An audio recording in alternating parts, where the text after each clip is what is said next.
아멘. 교회 처음 나와서 여러분이 한 게 무엇입니까? 예배 드렸을 것입니다. 예수를 안 믿는 사람도 교회 오면은 가장 먼저 예배를 드립니다.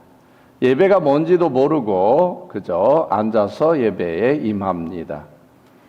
어떤 분은 예배는 찬양팀의 훌륭한 찬양과 음악을 보면서 예배는 이렇게 공연인가 보다. 찬양도 듣고 누가 얘기하는 것도 듣고 이렇게 생각을 하기도 합니다.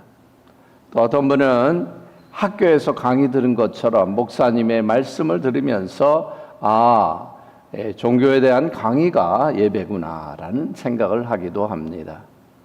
그러나 우리가 이제 예배를 계속해서 드리면서 신앙생활을 하는 가운데 이런 것도 있고 이런 것도 있고 이런 것도 있구나라는 생각을 하게 됩니다. 그리고 예배에 어느 정도 익숙해져서 우리는 예배를 드리며 삽니다. 한 번도 예배에 대해서 제대로 배우지 못한 분도 있고 또 물론 성경 공부하면서 배운 분도 있지만 어떤 분들은 그냥 주일 예배만 참석하면서 10년, 20년 예배를 드리지만 예배가 뭔지 모르고 살아가는 분들도 많이 있습니다. 오늘 여러분과 함께 정말로 예배가 무엇인가, 그리고 하나님이 기뻐 받으시는 예배는 무엇인가 같이 한번 가장 핵심적인 말씀을 살펴보기 원합니다. 이스라엘 백성들이 처음에 하나님을 잘 섬기다가 애굽으로 이민을 가게 됩니다. 애굽에 이민을 가서 이제 바로가 처음에는 VIP 대우를 해줬지만 새로운 바로가 등장하면서 이스라엘 백성들은 하루아침에 노예가 됩니다. 늘 안식일이면 예배를 드렸던 이스라엘 백성들이 더 이상 예배를 드릴 수 없게 됩니다. 이제는 안식일 지키는 것도 할 수 없었습니다. 나는 오늘 안식일이니까, 나는 오늘 예배 드려야 되니까 일 못합니다. 이게 통하지 않았습니다. 바로 365일 늘 일해야 되는 그런 노예 신분으로 바뀌게 됩니다. 점점 그들은 하나님으로부터 멀어지기 시작했고 많은 사람들이 하나님이 누군가 할 정도로 신앙이 없어집니다. 그러나 하나님이 소수의 사람들이 기도로, 정말 간절한 기도로 하나님의 이스라엘 백성들을 회복해야 되겠다라는 그런 결심을 하시고 모세를 보내셨죠. 그 모세를 통해서 하나님은 이스라엘 백성들을 구원하실 계획을 세우십니다. 하나님의 구원의 계획 속에 가장 먼저 있었던 것은 예배의 회복이었습니다. 저는 코로나를 겪으면서 코로나 기간에 교회들에게 예배가 많이 무너졌다는 생각을 많이 했습니다. 그래서 예배가 회복되어야 한다라는 생각을 하면서 다시 한번 오늘도 예배에 대한 말씀을 나누기 원합니다. 모세가 바로에게 처음 가서 우리를 가나안 땅으로 보내주십시오 한 것이 아니라 우리가 3, 4일의 길을 가서 우리 여호와 하나님께 제사 드리게 해주십시오. 이것이 모세의 첫 번째 요청이었습니다. 그리고 그것이 하나님이 요청하신 것입니다. 먼저 예배하라라는 것이었습니다. 바로가 처음부터 그 말을 들어주지 않죠. 재앙이 임하면서 타협안을 제시합니다. 바로의 첫 번째 타협안이 뭡니까? 멀리 3, 4일의 길을 몰아가느냐? 내가 하루 휴가 줄 테니까 이곳에서 예배드려라 라고 말합니다. 어떻게 보면 굉장히 이론적으로는 괜찮은 말 같습니다. 여기서 예배드리든 저기서 예배드리든 하나님은 다 받으시는 하나님인데 하면서 이야기할 수 있습니다. 그러나 하나님은 no. 내가 정한 특별한 곳이 있어서 그곳에서 예배해야 된다라고 말합니다. 코로나 때는 우리가 모일 수 없어서 할 수 없이 유튜브라는 걸 통해서 예배를 드리기도 했습니다. 그러나 아직도 교회 안 오시고 유튜브로 예배하는 분이 있습니다. 하나님은 우리가 하나님의 전에 나와서 다른 성도들과 함께 예배하기를 원하십니다. 또 두 번째 타협안은 또 뭐였습니까? 어린아이들, 노인들까지 다 데리고 가지 말고 남자들만 가서 예배드리고 와라. 이것이 타협안이었죠. 그러나 하나님은 하나님께 예배하는 것은 어린아이부터 노인에 이르기까지 남녀노소 모두 하나님께 예배해야 합니다. 코로나 때 가장 늦게 회복된 것은 어린이 예배였습니다. 작년들은 떠듬떠듬 만져서 예배도 드렸지만 어린아이들은 쉽게 간택이 되기 때문에 컨트롤하기가 어렵기 때문에 늦게 어린이 예배는 회복된 것을 잘 압니다. 우리 정말 하나님께서는 우리 모두가 예배하는 성도가 되기 원하고 예배하기를 원합니다. 그래서 이스라엘 백성들이 이제 10번의 재앙을 통해서 가나안을 향해서 출애굽을 하게 됩니다. 사실 3, 4일의 길을 가서 그들은 시내 산에서 하나님을 먼저 예배합니다. 하나님을 만나게 되고 모세가 또한 계명을 받고 또 내려와서 하나님의 법궤를 만듭니다. 언약궤, 하나님의 임재를 상징했습니다. 언약궤를 다 완성하고 나서 그들은 출발을 합니다. 언약궤를 바라보면서 제사장이 언약궤를 메고 갈 때 그것을 바라보면서 행진했고, 그리고 그 언약궤가 스탑해서 멈추어 서면은 그들은 언약궤를 중심으로 동서남북 사면으로 12지파가 나눠서 그곳에서 잠을 청하며 텐트를 치고 잠을 잤습니다. 그 언약궤를 바라보는 삶은 예배하는 삶이라고 볼 수 있습니다. 이스라엘 백성들은 40년 동안 늘 하나님을 바라보며 예배하는 삶, 그것을 훈련했다라고 볼 수 있습니다. 그런 훈련을 통해서 그들은 가나안에 들어갈 수 있었습니다. 성경은 처음 시작부터 끝까지 예배가 얼마나 중요한가를 우리에게 강조합니다. 천지 창조 후에 인간이 처음 배운 게 뭐라고 생각합니까? 성경의 기록은 나와 않지만 예배라고 봅니다. 왜냐하면 인간이 창조된 후에 안식했다라는 하나님의 말씀이 나옵니다. 즉 안식일에 인간은 뭘 했겠습니까? 아무것도 안 하고 쉬면서 낮잠만 잔 것이 아니라 그 안식일에 하나님을 예배하는 것을 배우고 하나님을 예배했을 것입니다. 오늘 본문에 아담의 두 아들에 대한 기사, 유일한 기사가 여기 나옵니다. 아벨과 가인에 대한 이야기가 나오는데 그 유일한 이야기 중에 이야기가 바로 예배에 대한 것입니다. 아론은 올바른 제사를 드렸다. 그러나 가인은 그렇게 드리지 못했다. 그리고 그 결과가 어땠는가를 하나님은 성경에서 보여주고 있습니다. 이스라엘 백성들이 올바로 예배하지 않고 이제 가나안을 향해서 가는 길에 금송아지를 만들어 놓고 이것이 여호와 하나님, 너희를 인도해 주신 여호와 하나님이다 하고 금송아지에게 절하고 예배했을 때 하나님은 진노하시고 그들을 심판하시겠다고까지 하셨습니다. 물론 모세의 중보기도로 그들은 구원을 받았지만 하나님께 올바로 드리지 않는 예배가 얼마나 무서운가를 우리에게 가르쳐 줍니다.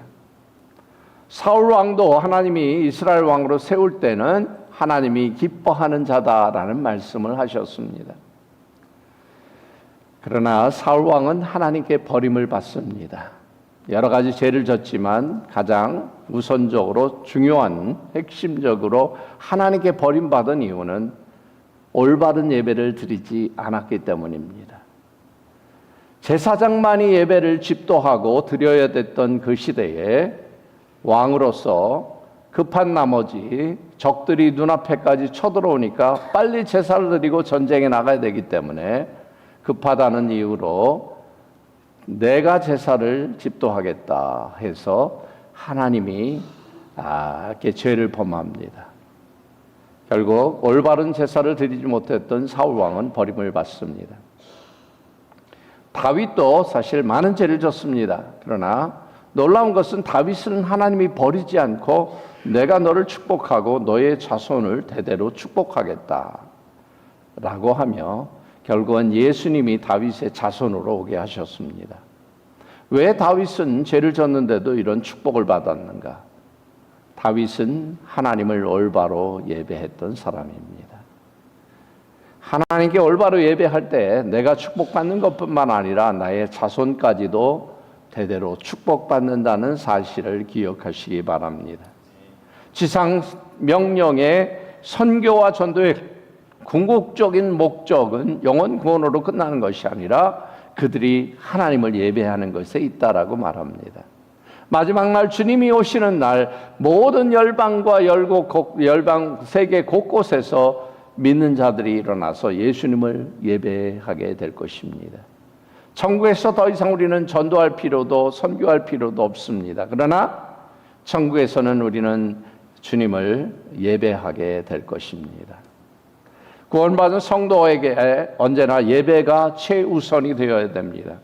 우리가 이 땅에 존재하는 첫 번째 목적이자 이유가 있다면 예배하는 것입니다. 그래서 예배는 중요한 것입니다. 그저 한 주 빼먹어도 되지가 아니라 이것은 나에게 가장 중요한 것이다. 그래서 일주일의 첫 번째 날인 주일에 주님 앞에 나와서 예배드림으로써 한 주를 시작하는 것은 너무나도 귀하고 소중한 것입니다. 창세기 4장에 나오는 가인과 아벨의 제사에 대한 이야기를 보면 왜 가인의 제사는 받지 않고 아벨의 제사는 하나님이 받았는가 이야기하고 있지 않습니다. 그러나 오늘 말씀에 그 답을 우리에게 주고 있습니다. 오늘 말씀에서 하나님이 왜 한 사람의 같은 자리에서 예배를 드렸지만 여러분처럼 같은 교회에서 앉아서 예배드리는 거지만 어떤 사람의 예배는 기뻐 받으시고 어떤 사람의 예배는 기뻐 받지 않고 하나님이 받지 않으시는가? 그 이유를 우리에게 알려주고 있습니다. 그래서 하나님이 기뻐 받으시는 예배가 무엇인가? 오늘 세 가지를 통해서 세 가지로 나눠서 성경의 예배에 대한 중요한 말씀들을 가지고 함께 말씀드리기 원합니다. 먼저 참된 하나님이 기뻐 받으시는 예배는 믿음으로 드리는 예배입니다. 믿음으로 드려야 하나님이 기뻐 받으십니다.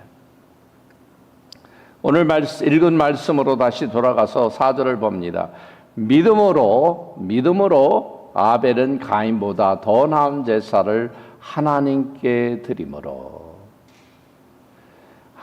아벨이 가인보다 더 나은 제사를 드린 것은 믿음으로 드렸기 때문이다라고 말합니다. 가인은 반대로 믿음이 없는 예배를 드렸기 때문에 하나님이 받지 않으신 것입니다. 예배는 믿음의 행위입니다. 믿음이 있는 사람만이 예배할 수 있습니다. 그렇다면 그 계속되는 말씀, 이 4절의 말씀을 조금 더 설명하는 그런 말씀이라고 보는 6절 말씀을 보면 믿음이 없이는 하나님을 기쁘시게 하지 못하나니 하나님께 나가는 자는 반드시 그가 계신 것과 그가 자기를 찾는 자들에게 상 주시는 이심을 믿어야 할지니라. 봐라, 아벨은 믿음으로 하나님께 나가서 하나님이 받으셨다. 그러므로 너희도 하나님께 나갈 때 믿음으로 해야 된다. 믿음으로 하지 않으면은 하나님을 절대 기쁘게 할 수 없다는 말씀입니다. 제가 어릴 때 이 말씀을 읽으면서 그렇구나, 믿음이 있어야 되겠구나라는 깨달음도 왔지만 다른 한편으로는 굉장히 좌절하고 실망했습니다. 왜냐하면 믿음이 없이는 하나님을 기쁘시게 하지 못한다 그러는데 제 자신을 보니까 너무 믿음이 없는 것 같아요. 성경을 보니까 겨자씨만한 믿음만 있어도, 조그만한 믿음만 있어도 이 산을 들어서 저 산으로 옮긴다고 했는데, 아니 내가 기도하는데 기도 응답도 안 되고 산이 옮겨지기는커녕 성경 한 장 넘겨지지도 않더라고요, 자동적으로. 그러니까 내 믿음 갖고는 하나님을 기쁘시게 하기는 불가능하구나. 이거 큰일 났다, 이제. 하나님을 제대로 믿어야 되는데, 이렇게 믿음이 없어서 어떡하나라는 그런 걱정을 했습니다. 여러분도, 나도 믿음이 없는 것 같은데, 그 정도는 안 되는데, 하며 걱정하실 분이 있을 것 같은데, 걱정할 필요 없습니다. 하나님이 요구하시는 것은 기적을 행하고 산을 넘기는 그런 믿음이 아니라, 정말 ABC처럼 가장 베이직한 두 가지만을 필요로 합니다. 아니, 두 가지밖에 필요 없습니까? 그게 뭡니까? 저도 잘 몰랐어요. 근데 여기 말씀에 나와 있더라고요.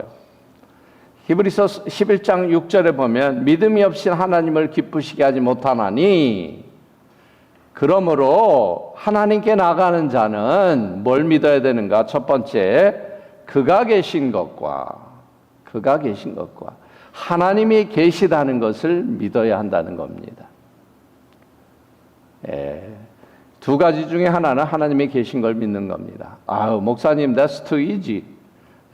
너무 그거는, 제가 하나님 안 계시다고 생각하면 왜 교회에 나와 앉아 있습니까?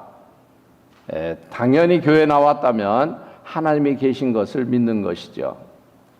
그러나 여기에서 이야기하는 것은 그저 하나님이 어딘가 계시겠다는 그런 이야기가 아닙니다.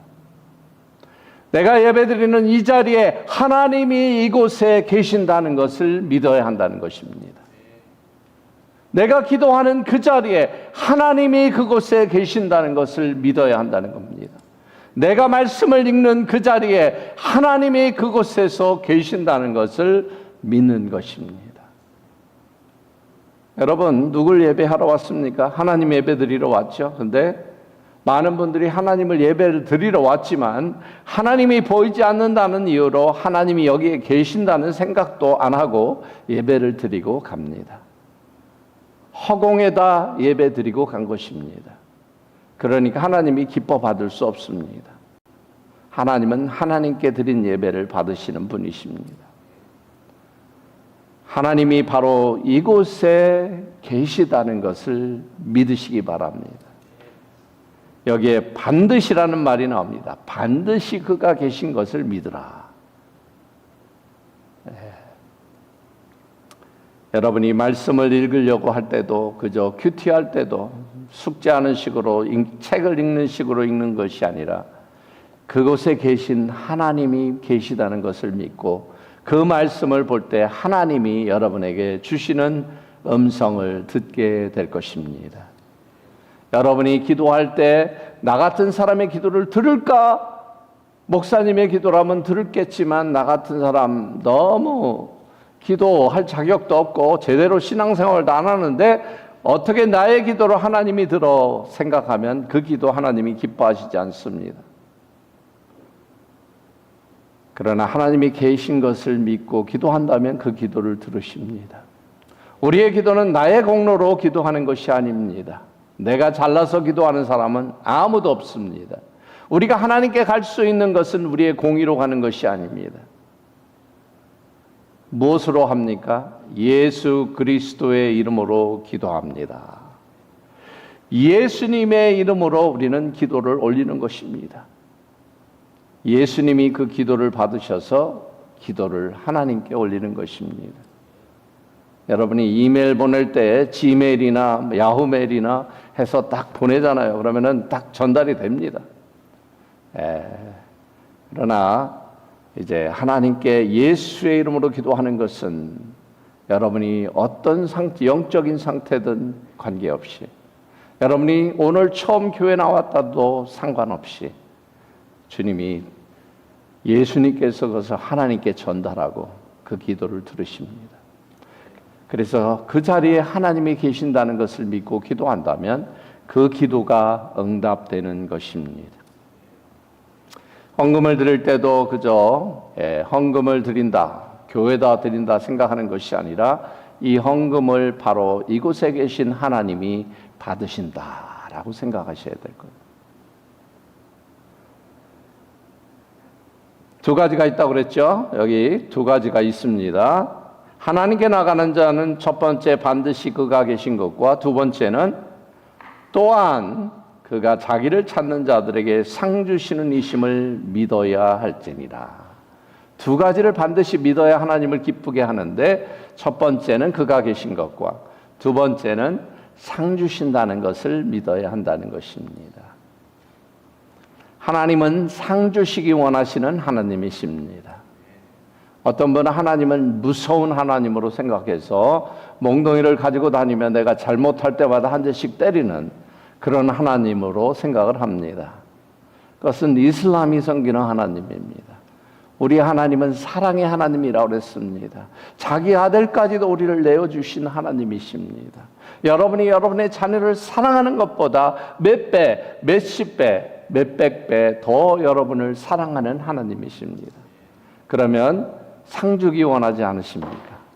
여러분 자녀가 잘못할 때마다 맨날 때리기만 하는 아빠는 좋은 아빠가 아닙니다.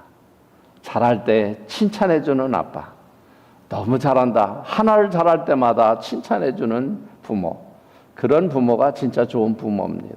그 하나님은 그런 분이십니다. 여러분이 100점을 맞을 때 모든 거 큐티도 잘하고 기도도 잘하고 헌금 생활도 잘하고 모든 걸 다 잘하면은 그때 너 100점 맞았구나 하고 칭찬해주는 하나님, 그런 하나님이 아닙니다. 100개의 문제가 있어도 한 가지만 잘 맞으면 이야 너무 잘했다 하고 칭찬해 주시고 상을 주시는 하나님입니다. 물론 잘못하고 하는 것에 대해서 칭찬하고 상 주시진 않겠죠. 그러나 잘할 때마다 상 주시는데 하나님이 정말 기뻐하시는 일 중에 하나는 하나님께 나아가는 것입니다. 예배하는 것, 기도하러 나오는 것, 또 말씀을 보러 하나님께 나오는 것 너무 하나님이 기뻐하십니다. 그러니까 예배 때마다 하나님이 상 주시는 것은 너무나도 당연한 것입니다. 하나님은 상 주시기 원하신다고 그랬고 우리가 예배 드릴 때 그것을 믿음으로써 예배하라 그랬습니다. 그저 매일 드리는 예배니까 평생 예배 드렸는데 늘 비슷한 말씀이고 성경 말씀이 거기서 거기고 어릴 때부터 들어서 다 아는 얘기고 또 오늘도 이 말씀 보니까 내가 옛날에 들었던 말씀 똑같은데 뭐가 새로운 게 있겠나 하고 여러분이 예배를 드리고 간다면 여러분은 아무것도 건지는 거 없이 갈 것입니다. 그러나 누가 설교하든 오늘 어떤 말씀을 하나님이 주시든 관계없이 오늘도 하나님이 이곳에 계시고 하나님이 말씀하시고 하나님이 예배 가운데 찬양 가운데 기도 가운데 아니면은 이 예배라는 그 모든 순간 가운데 특별한 은혜를 나에게 주실 거야. 이런 믿음으로 예배할 때에 실제로 하나님은 여러분에게 은혜를 주시고 상을 주실 것입니다. 그래서 예배를 드릴 때 항상 기억하며 기도하며 나오시기 바랍니다. 하나님 이곳에 계셔서 나의 예배를 받아주시옵소서. 오늘도 하나님 주님이 나에게 이 예배 가운데 특별한 은혜를 특별한 상을 주십시오. 그런 믿음이 바로 믿음으로 드리는 예배입니다. 그 예배를 하나님이 받으신다고 하셨습니다. 그래서 믿음으로 예배하는 여러분이 되시기를 바랍니다. 두 번째는 자신을 온전히 내어드리는 예배입니다. 예배는 자신을 하나님께 드리는 행위입니다. 구약시대 예배는 오늘날처럼 이렇게 말씀을 듣는 게 주가 아니었습니다. 구약시대 예배는 자신을 대신해서 짐승을 가지고 와서 짐승에 기도하고 나의 죄를 대신해서 그 짐승이 제사장이 짐승을 잡고 피를 뿌리고 번제로 하나님께 드렸습니다. 그것이 메인이었습니다. 즉 예배의 메인이 나를 하나님께 드리는 것이었습니다. 근데 내가 불에 태워서 죽을 수는 없으니까 대신 짐승을 태워서 하나님께 드린 것입니다. 오늘날에는 왜 그런 식으로 예배 안 합니까? 여러분 다 아시죠? 예수님께서 우리의 영원한 제사를 드려주셨기 때문에, 예수님께서 어린 양이 되셔서 단번에 한 번이지만 영원한 제사를 우리를 위해서 드려주셨기 때문에 더 이상 우리가 양을 끌고 올 필요가 없습니다.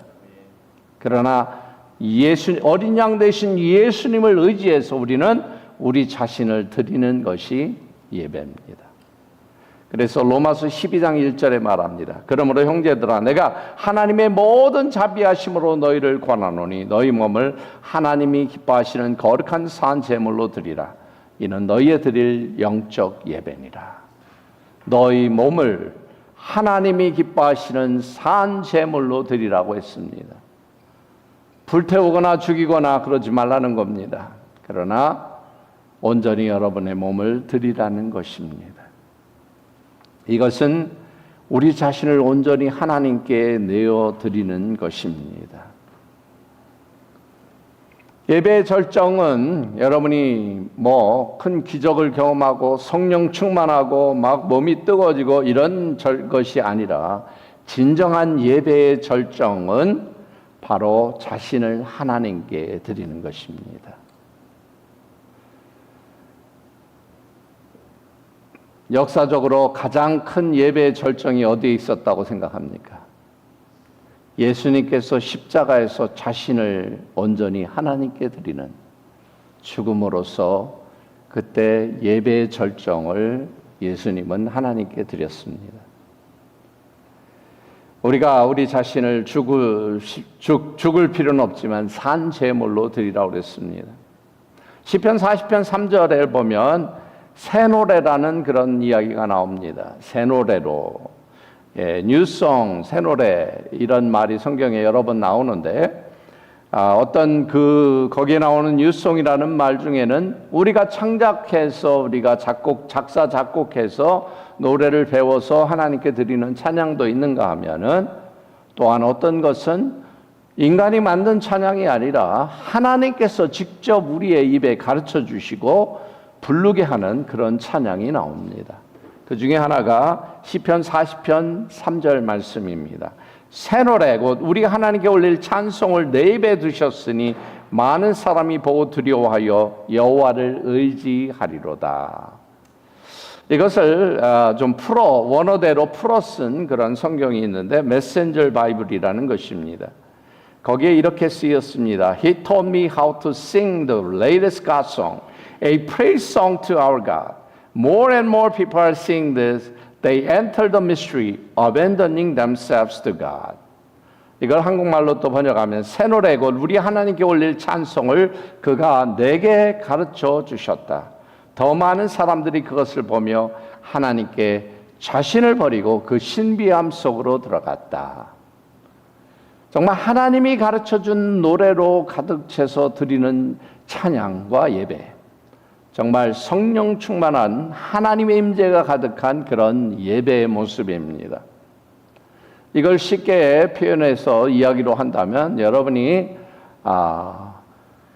예배 시간에 딱 들어왔습니다. 문을 열고 밖에서 딱 들어오려고 이렇게 살짝 보는데, 아니 예배 시간도 되지 않았는데 막 다 일어나서 찬양을 하고 있는 거예요. 내가 예배 시간을 잘못 알았나 하면서 의아해하는데, 또 보니까 노래가 내가 들어본 노래가 아니야. 한 번도 들어본 일이 없어. 아니 내가 찬양인도자인데 왜 저 사람들은 어디서 저걸 배워갖고 저렇게 노래를 잘하는가? 나는 한 번도 못 들어봤는데. 굉장히 신기하고 이상하죠. 이상한 일이 일어났나 우리 교회에? 아니 밤중에 무슨 특별 노래를 배우는 시간이 있었나? 뭐지? 하고 이상했지만 예배에 들어옵니다. 문을 열고 들어오는 순간 나의 입에서도 그 노래가 막 나오는 거예요. 이게 약간 여기서 말하는 것의 내용입니다. 그런데 여기에 중요한 포인트가 있습니다. 더 많은 사람이 그것을 보고 하나님께 자신을 버리고 그 신비함 속으로 들어갔다. 하나님이 만드신 예배였습니다. 하나님이 다 찬양까지도 다 만드셔서 노래도 다 입에다가 두셔갖고 막 노래하는 그런 하나님이 100% 오케스트라한 예배 속으로 돌아가는 겁니다. 그런데 우리가 해야 할 일이 뭐냐? 자신을 버리고. 영어 성경에는 abandoning themselves to God. 자신을 온전히 하나님께 버리고. 여기서 abandon이라는 말은 영어 웹스터 사전에 보면 이렇게 정의합니다. 다시는 권리나 이권을 주장하지 않을 계획으로 포기하다. 누군가에 대한 통제 또는 영향력을 포기하다. 진정한 예배는 하나님 앞에서 자신을 버리고 자신을 내려놓고 온전히 하나님을 신뢰하고 바라보는 순간이 바로 예배입니다. 안타까운 것은 많은 사람들이 교회에 나와서 예배를 드린다고 하면서 찬양도 하고 헌금도 하고 설교도 듣고 은혜도 받았다고 하지만 한 번도 자신을 포기하지 않고 하나님께 자신을 내려놓지 않고 집으로 돌아간다는 것입니다. 그들은 스스로 통제하면서 예배에 들어왔다. 스스로 통제하면서 돌아갑니다. They come in control, live in control. 나를 내가 통제하지 않으면 누가 통제합니까? 내가 우리 집안을 다스리지 않으면 누가 다스립니까?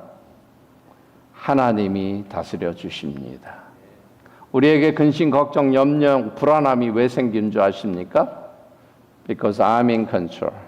내가 다스리고 있기 때문에 두려움도 오고 걱정도 되고 불안합니다. 그러나 온전히 하나님께 내려놓고 맡길 때 우리는 근심, 걱정, 우리에게 근심, 걱정, 불안함이 사라지게 됩니다. 물론 우리가 연약하기 때문에 다 내려놓고 예배드리면서 다 하나님께 다 내려놓습니다. 하고 다 맡기고 운전대를 맡기지만 집에 돌아갈 때는 또 다시 운전대를 잡고 이제 내가 I'm in control 하고 돌아갈 때가 많이 있습니다. 그래서 또 불안함도 찾아오고 또 걱정도 찾아옵니다. 그래서 우리는 다시 예배드립니다. 그리고 다시 예배 자리에 나와서 하나님, 나의 인생을 주님께 맡깁니다. 나의 삶을 주님께 맡깁니다. 나의 비즈니스를 주님께 맡깁니다. 나의 자녀들을 주님께 맡깁니다. 나의 회사를 주님께 맡깁니다. 주님이 다스려 주십시오. 주님이 사용하여 주십시오.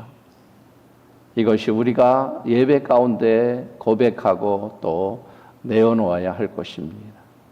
이것이 바로 로마서에서 말하는 거룩한 산 제사로 우리의 몸을 하나님께 드리라는 말씀입니다. 여러분의 인생을 한번 주님께 맡겨보시기 바랍니다. 하나님이 반드시 책임져 주실 것입니다. 마지막으로 참된 예배는 하나님과의 만남을 사모하는 예배입니다. 하나님과의 만남, encounter with God, 이것을 사모하는 예배입니다. 즉 예배 가운데는 하나님과의 만남이 있어야 된다는 겁니다. 여러분 예배에 누구 만나러 오셨습니까? 정답은 잘 아실 겁니다. 하나님 만나러 왔죠. 목사님 만나러 왔다 그러면 물론 그것도 맞는 말이지만 예배는 목사님을 예배하는 게 아니고 하나님을 예배하는 것이기 때문에 하나님을 만나러 온 것입니다. 그러나 많은 분들이 예배에 와서 하나님을 만날 생각은 하지도 않고 목사님만 만나고 성도들을 만나고 그냥 목사님 설교 듣고 돌아갑니다. 우리에게는 정말 하나님을 간절히 예배소함되 만나고자 하는 사모함이 있어야 합니다. 그 사모함으로 예배드리시기 바랍니다. 그래서 예배에 우리가 저도 목회하면서 여러 가지 생각할 것도 많고 누가 오늘 안 왔나 누가 왔나 또 새로 온다고 하는 사람이 있었는데 도대체 왔을까 지금 마중 나가야 되는 거 아닌가 오늘 사운드가 좀 뒤에 가서 조정해야 되는 거 아닌가 여러 가지 생각이 오갈 수 있지만 저는 일부러 집중합니다. 맨 앞에서 쳐다보지 않고 나도 목사로서 오늘 하나님을 만나야 되겠습니다. 하나님을 만나기 원합니다. 하나님 이곳에 임재해 주시고 저를 만나 주십시오. 간절히 사모하는 마음으로 예배를 드립니다. 코로나 기간에 가장 많이 인용되고 또 기도할 때 사용한 그런 성경 구절이 있다면 역대하 7장 14절 말씀입니다. 내 이름으로 일컫는 내 백성이 그 악한 길에서 떠나 스스로 겸비하고 기도하여 내 얼굴을 구하면 내가 하늘에서 듣고 그 죄를 사하고 그 땅을 고칠지라. 하나님의 회복의 역사를 위해서 우리가 무엇을 해야 할 것을 여기서 말씀해 줍니다.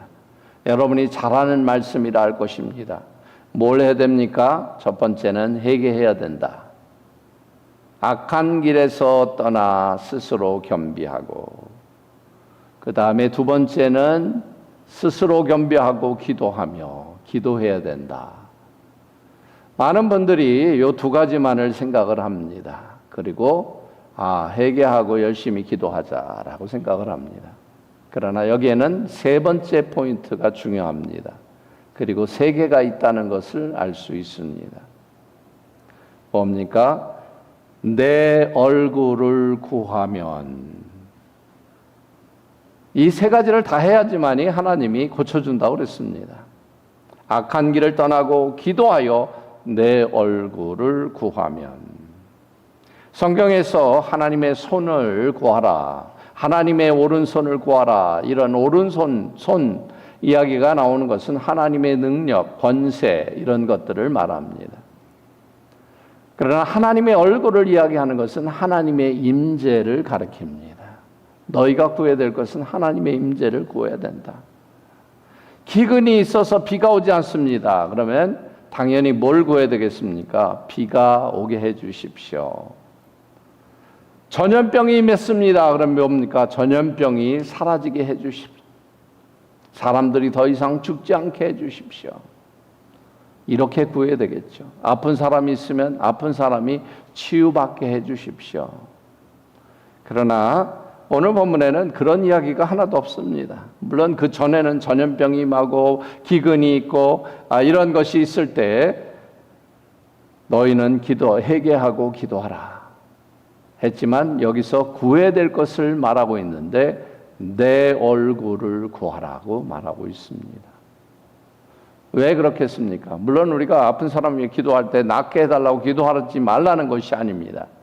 가장 중요한 것은 하나님의 임재를 구하라는 겁니다.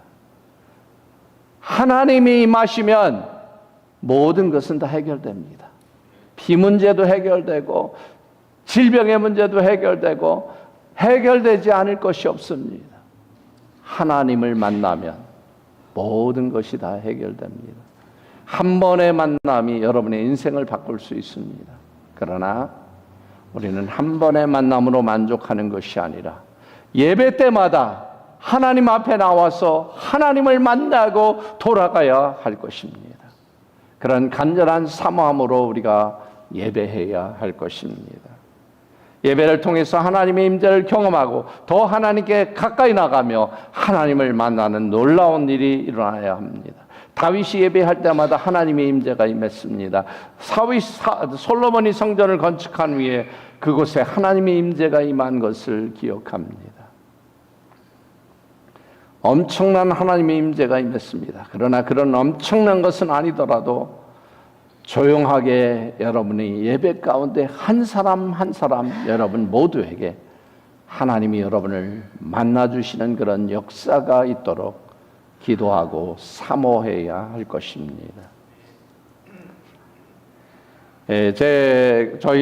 제가 그 아이가 넷이 있는데 우리 세미나 때도 얘기했지만 애가 꽤 많이 낳죠. 근데 지금은 이제 다 그때는 굉장히 많다고 생각했는데 지금은 다 뿔뿔이 흩어져서 살아서 저희 둘만 남아서 넷이 많은 것 같지 않습니다. 셋은 결혼했고 막내는 이제 아직 싱글이지만 결혼할 나이가 됐습니다. 넷을 봐도 모두가 굉장히 다 달라요, 애들이. 그래서 참 아무리 나도 아이가 다 독특하게 유니크하다는 그런 생각을 합니다. 막내는 어떻게 된 것이 엄마 아빠가 다 키가 큰 편인데 막내는 키가 작아요. 그래서 Why am I so short? 항상 그런 질문을 했습니다. 그러면 좀만 기다려라. 엄마 아빠 봐. 어떤 사람은 좀 늦게 큰데 그러니까 좀 참어. 그랬더니 그래. 그러고서 하는데 나중에 끝까지 안 자라는 거예요. 잘. 그래서 아니 잘한다고 그러더니 어떻게 된 거냐고. 그러니까 이제 제 아내가 정답을 얘기해 줍니다. 너는 할머니 닮아서 그렇다. 제 어머님이 좀 키가 작거든요. 그래서 어떤 때는 DNA가 한 칸 건너뛰어. 그래서 아무튼 그 키는 작은데 굉장히 넷 중에서 가장 스트롱하고 독립심이 강합니다. 그래서 엄마 아빠에게 뭐 중요한 일들을 하려면 항상 걔가 메신저로 와서 엄마 아빠를 다 설득해 버립니다. 근데 어릴 때부터도 약간 얘가 독립적이라는 것을 알 수 있었는데 다른 새 아이들은 밖에 나갈 때는 항상 안아줘야 되고 이제 안고 가야 되는데 집에서는 잘 놀다가도 밖에 나가면 안고. 근데 얘는 밖에 나가도 내려놓으라고 합니다. 내가 걸을 수 있는데 왜 나를 안고 가? 그런 얘기는 안 했지만 제가 생각할 때 그런 것 같아요. 그래서 풉니다. 그래서 걷는다는 겁니다. 차가 많이 다니면 이제 위험하니까 손을 잡아주면은 손을 뿌리칩니다. 내가 혼자 걸을 수 있는데 날 갓난아기 취급한다고. 왜 부축하냐? 이렇게 합니다. 그런데 이 아이가 유일하게 안아달라고 할 때가 있습니다. 언제냐? 엘리베이터를 탈 때 안아달라고 합니다. 아이들이 엘리베이터 타면 제일 좋아하는 게 뭡니까? 가서 버튼 누르는 거죠. 1층인가 2층인가 누르는 걸 좋아합니다. 내가 가서 눌러야 되는데 키가 작아서 안다. 그러니까 안아야 됩니다. 또 이제 누르고 나서는 이제 1층, 2층, 3층, 4층 이렇게 가는 거를 보는 것도 중요합니다. 키가 작아서 머리를 이렇게 하지 않고는 보기가 어렵고 다른 사람들이 타면 다른 사람들 엉덩이밖에 안 보입니다. 그래서 엘리베이터 타기가 무섭게 대리 빅미업 합니다. 어떤 때 보통 때는 안아주는데 어떤 때는 양쪽에 짐이 가득하고 그러면 야 5분 10분도 안 걸려. 아니 30초도 안 걸려. 조금만 참어. 그러면은 더 불안해서 빨리 대리 픽미업 하고 울기 직전입니다. 픽미업 홀려 픽미업. 그래서 아빠가 안으면 울 것 같은 아이가 기뻐하고 얼른 가서 버튼을 누르고 얼른 지나가는 그런 남버들을 보면서 기뻐합니다. 같은 엘리베이터 있었지만 아버지가 안았을 때 이 아이의 표정은 바뀌고 모든 상황들은 변화된 것 같이 보입니다. 우리가 하나님 앞에 나와서 하나님께 우리는 외쳐야 됩니다. 대리 픽미업, 대리 픽미업. 하나님 저를 안아주십시오. 아버지 안아주세요. 이렇게 하나님이 우리를 안아주실 때 예배 드리러 올 때는 근심 걱정 염려 속에서 왔지만 하나님의 품에 안길 때에 우리는 기쁨과 감사함으로 예배를 나갈 수 있습니다. 오늘도 하나님은 여러분 한 분 한 분을 안아주시기 원하십니다. 여러분 한 분 한 분을 만나주시기 원하십니다. 하나님께 나와 예배하는 여러분, 하나님을 만나고 돌아가시기 바랍니다. 하나님의 품에 안겨 하나님의 임재 가운데 들어가는 경험이 예배 때마다 있으시기를 바랍니다. 그리하여 여러분의 삶이 변하고 여러분의 가정이 변하고 여러분의 자손 대대로 하나님의 놀라운 은혜와 축복이 있기를 주님의 이름으로 축원합니다. 잠깐 기도하겠습니다. 주님 아버지 감사합니다.